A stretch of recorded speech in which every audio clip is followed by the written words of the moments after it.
probably wondering what's the connection between social networks and climate change, and what does all that have to do with Python?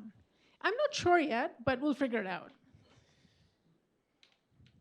So let's just look at the population growth over the last 250 years, assuming population growth is a metric of human success, right? If we're happy, we're living happily, we're reproducing, and everything's great. So this is how population growth has gone. It's kind of piecewise linear. So with every industrial revolution, it's sort of changed its slope and then continued forth, starting with the mechanical revolution in the 1750s, when we got the textile loom, we got steam engine, railway.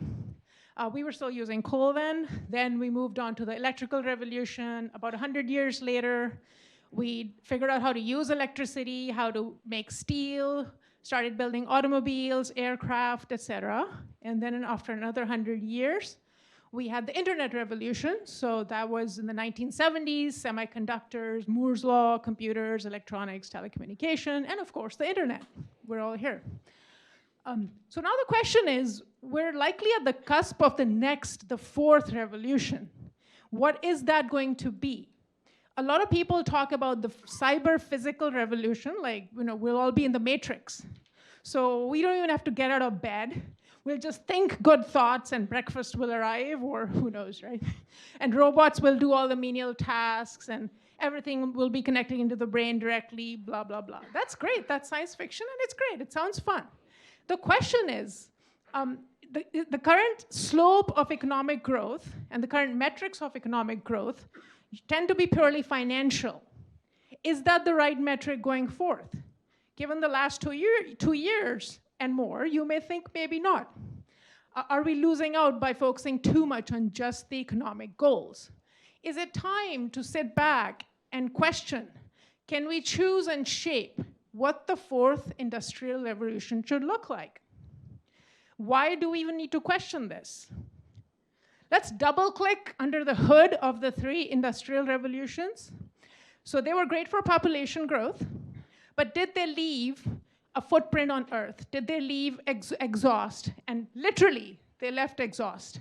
So this is almost an exponential curve of greenhouse gases and how their emissions increased over time. And they're almost directly correlated with the revolutions, because we kept using coal, we kept using oil, and for whatever genius reason, we're using natural gas now. And the fossil fuel industry has such a hold on the economy, right? That's the main energy source, that it doesn't look like it's stopping. So this is a big problem. We've been consuming fuels and land. Land means we build infrastructure, we deforest, we burn forest. That indirectly releases more GHGs. And then we're consuming species. We've eaten or skinned or made things out of species and put them into extinction. So are we just going to keep eating, consuming, and just gulping more and more? Or should we relax and think about what we're doing? The problem with all these behaviors is that they all increase the greenhouse gas emissions. And we know what a greenhouse does, is the temperature of the air increases. That has happened to the surface of the Earth. And that is fundamentally changing climate patterns.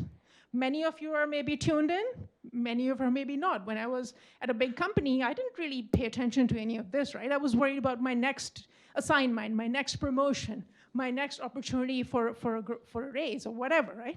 So you're competing on a treadmill, but let's try to take a look at what climate change is doing. So we've already had 1 degree increase in temperature since pre-industrial days. That's this curve here. 1 degree may not sound much, but you're engineers. You know it's all about scale. 1 degree may sound little, but on Earth, boom. It's basically going to cause an implosion if that 1 degree goes beyond 1.5 degrees Celsius. We're already seeing the effects of climate change. Who would have thunk there would be power outages in San Francisco in this day and age? There is a wildfire. Oh my goodness. There is a wildfire almost every day somewhere in California. So we're already seeing the effects, and we really need to do something very quickly. The USA and China, I'm going to speed up a little. The USA and China feature on the top lists of a lot of bad things, unfortunately. Industry is the biggest sector. 30% of emissions come from industry. So this is the main message slide. You can take a look at countdown.ted.com. There are many other resources. But we need to rapidly lower emissions by 2030. It's a climate emergency. Reimagine the social network. An emergency means we need to bring everybody on board. How do we do that? We freaking know how to build a social network. That's 45% of humanity. Except we're not doing much except whining on it. So how can we create a social network to get people to act, to get problem solvers and processes together, and to examine your own footprints and get working? So we'll also hold some events in the coming year. And please look for resources and talk to us. Connect at Protea.earth.